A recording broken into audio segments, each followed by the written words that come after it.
Thanks for listening to your BYU-Idaho Radio Evening Headlines for Tuesday, the 25th of March, 2025. I'm Kalen Wills. The BYU-Idaho Men's Basketball Championship game was last Friday night. Here's BYU-Idaho Radio's Austin Pace with the story. The BYU-Idaho Men's Championship game last Friday did not disappoint. The stadium was full of students and locals itching to see some high-flying dunks and athletic gameplay. It was a head-to-head matchup between the Spartans and the Hurricanes.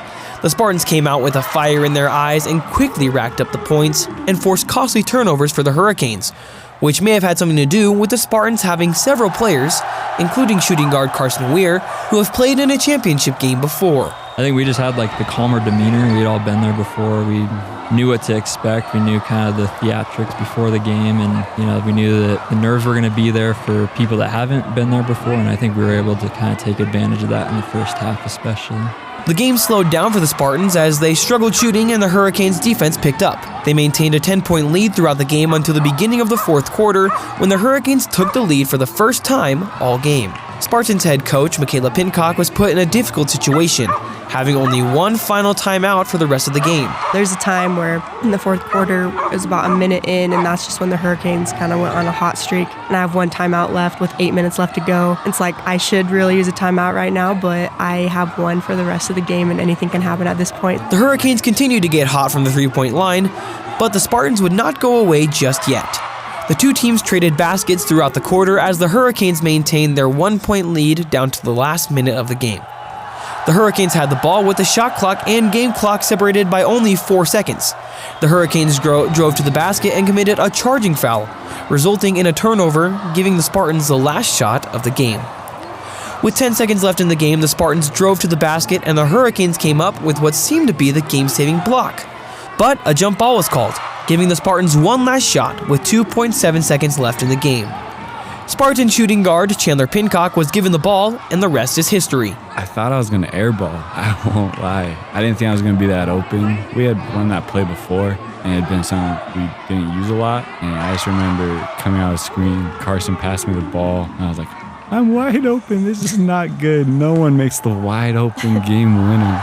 But it went in. The Spartans won the championship game off of a miracle game-winning shot by Chandler Pincock, giving him and the team a moment to remember for the rest of their lives. For BYU-Idaho Radio, I'm Austin Pace.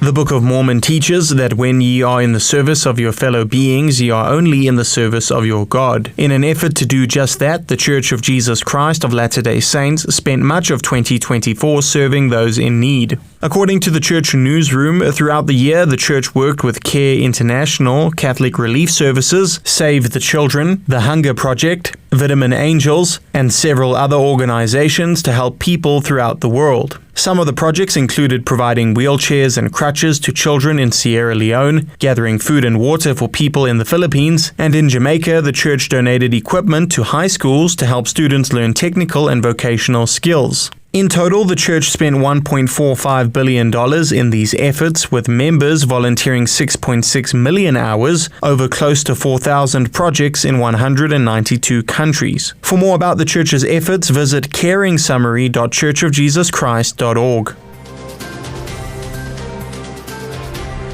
BYU's a cappella groups Vocal Point and Noteworthy are coming to the Frontier Center in Idaho Falls. Local News 8 reports the men's and women's a cappella groups will take the stage on Saturday. Ticket prices range from $25 to $45, with proceeds going toward financial aid for BYU, BYU-Idaho, and BYU-Hawaii students. There is a 10% discount available for groups of 6 or more. The concert is Saturday beginning at 7 p.m. at the Frontier Center in Idaho Falls. For tickets and more information, go to idahofallsarts.org/calendar.